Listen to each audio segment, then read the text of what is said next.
Continuando con nuestra serie sobre filosofía presocrática, tenemos a la escuela eleática. Esta escuela tuvo lugar entre los siglos IV y V antes de nuestra era.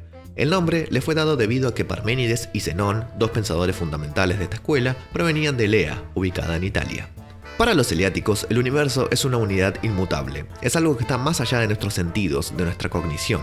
Para ellos, nuestros sentidos nos engañan. La verdad solo se puede alcanzar tras la reflexión filosófica. Algunos dicen que esta escuela fue creada por Xenófanes y otros por Parménides.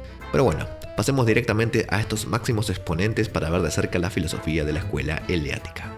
Parménides nació entre el 530 y 515 antes de nuestra era en Elea. Según el testimonio de escritores antiguos como Plutarco y Diógenes, Parménides habría sido legislador, y según un hallazgo reciente se supone que también fue médico. Se estima que escribió un poema filosófico del cual no tenemos más que el rastro de citas en otros autores. Sin embargo, de Parménides se puede lograr una mayor reconstrucción de su doctrina, ya que es mucha la información que nos ha llegado por terceros. El poema de Parménides tiene muchas referencias mitológicas. De hecho, es semejante a la épica de Homero.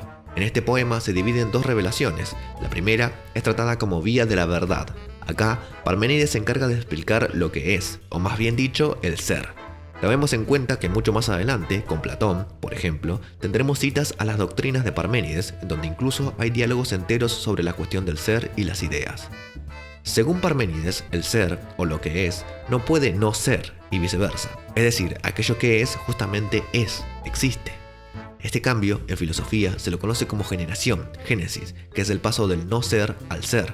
Por otro lado, el paso del ser al no ser es conocido como aniquilación o corrupción. Volviendo a refrescar, entonces, el ser es indiferente ante la generación y la corrupción. Es algo indestructible y que no se engendra. Parménides lo clasifica como lo único que existe en verdad, negando la existencia de la nada. Por otro lado, Parménides propone la vía de las opiniones de los mortales. Acá, el filósofo habla sobre los astros, diferentes fenómenos meteorológicos, el origen del hombre y demás. Esta vía de pensamiento se parece a las mismas planteadas por pensadores anteriores como los milesios y los pitagóricos. En cambio, la vía de la verdad propone reflexiones totalmente nuevas. Pasemos al siguiente filósofo, Zenón de Elea. Zenón nació alrededor del 490 antes de nuestra era y fue discípulo de Parménides. Lo curioso de Zenón es que se dedicó a defender todo lo dicho por su maestro, es decir, por Parménides.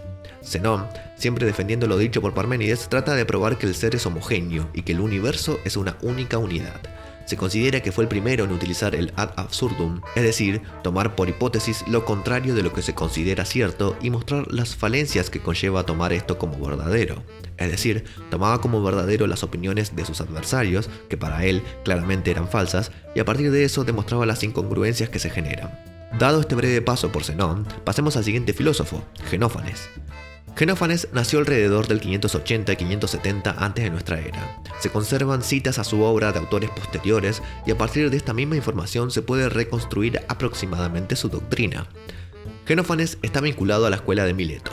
Fue un innovador en cuanto a su postura teológica, ya que es uno de los primeros que propone el monoteísmo. A Xenófanes algunos lo relacionan con la escuela de Mileto y otros no. Esto es debido a que en citas lo han llamado el físico. Y recuerden que ese nombre también lo usamos para los milesios. En cambio, Teofrasto, otro de los doxógrafos, no piensa que pueda llamarse de esta manera Xenófanes, por lo tanto no se podría relacionar a los milesios. Toda esta controversia sale de que puede que Xenófanes haya escrito un poema con ideas de física, pero esto no está muy esclarecido. También se lo relaciona con el pitagorismo, debido a que guarda algunas similitudes con la idea de la metempsicosis, es decir, la llamada transmigración del alma. Solo por esto puede que haya sido influenciado por parte de esta doctrina, pero Diógenes Laercio afirma que Xenófanes mantuvo opiniones contrarias a Pitágoras, por lo que este fragmento, en donde parece hablar de la transmigración del alma, puede ser solamente una simple sátira. Lo que se destaca en Xenófanes es que rechazó los saberes tradicionales. Homero y Hesíodo, los máximos exponentes de la cultura griega, eran algo más que poetas. Se los estudiaba, era obligación leerlos para la formación de uno.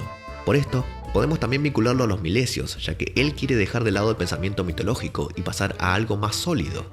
Xenófanes busca investigar la naturaleza. Además, ¿recuerdan el concepto planteado por Tales? Bueno, Xenófanes propone eliminar el arjé. Es decir, para él no existe un elemento único y visible que sea el principio de todo. Xenófanes propone lo seco y lo húmedo como principio, también llamado tierra y agua, lo que a su vez conforma muchas cosas. El agua, por ejemplo, en el mar, que genera nubes, lluvias, etc. Lo seco y lo húmedo se relacionan, llamando a esta relación mezcla. También creía que el sol no era uno, sino que veíamos uno nuevo cada día. En fin, lo que Genófanes propone es no reducir todo a una sola cosa, como por ejemplo el agua en Tales de Mileto. No se olviden de seguirme en mis redes sociales, Facebook, Twitter e Instagram, donde ya comencé a publicar videos exclusivos sobre curiosidades todos los martes a las 20 horas. Hasta la próxima.